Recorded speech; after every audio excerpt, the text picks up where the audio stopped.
Congress has the power to budget the money that they receive through taxes, whether they be of the people or imposts or excises. It has to be used for all federal monetary decisions.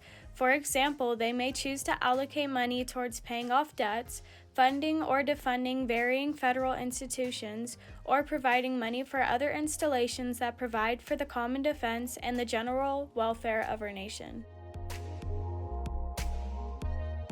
My topic was the commerce power. So, what is interstate commerce? Interstate commerce is buying, selling, or moving of products, services, or money across state borders, which usually involves more than one state. This also includes the Commerce Clause. The Commerce Clause grants Congress the power to regulate commerce within foreign states and nations and the Indian tribes. This is Article 1, Section 8, Clause 3 of the United States Constitution. So, for an example, it would be transferring money between California and Arizona. You could begin in California, end up in Arizona, and it'd be interstate commerce.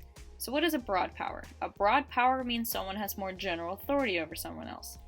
An example of interstate commerce being a broad power would be the Supreme Court having more authority over a regular citizen. Supreme Court can determine what goes in and out of a state. So when it comes to the Gibbons and Ogden case, they both had licenses to run steamboats in the New York waters. Well, Ogden sued Thomas Gibbons, who was operating steamboats in the same waters without the authority of Fulton and Livingston. Ogden won in the 1820 in the New York Court of Chancery. Gibbons appealed to the U.S. Supreme Court, contending that he was protected by terms of federal license to engage in coasting trade.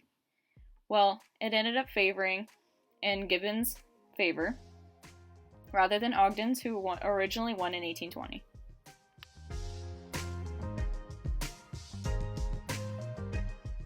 What is bankruptcy?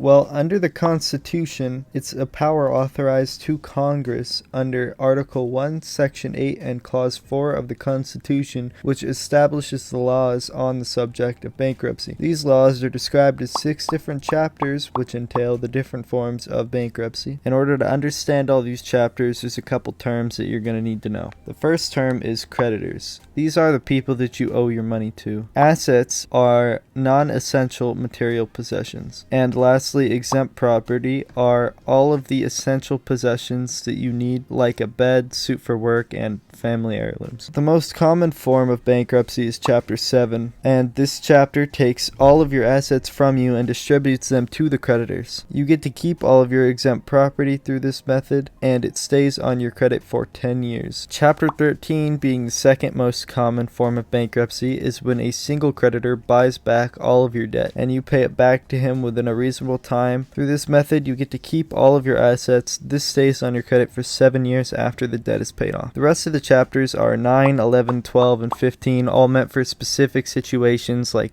businesses, cities or towns, or things like dealing with debt across countries. You can't just magically make me feel better. Yes, I can. That's literally my new power. Whoa.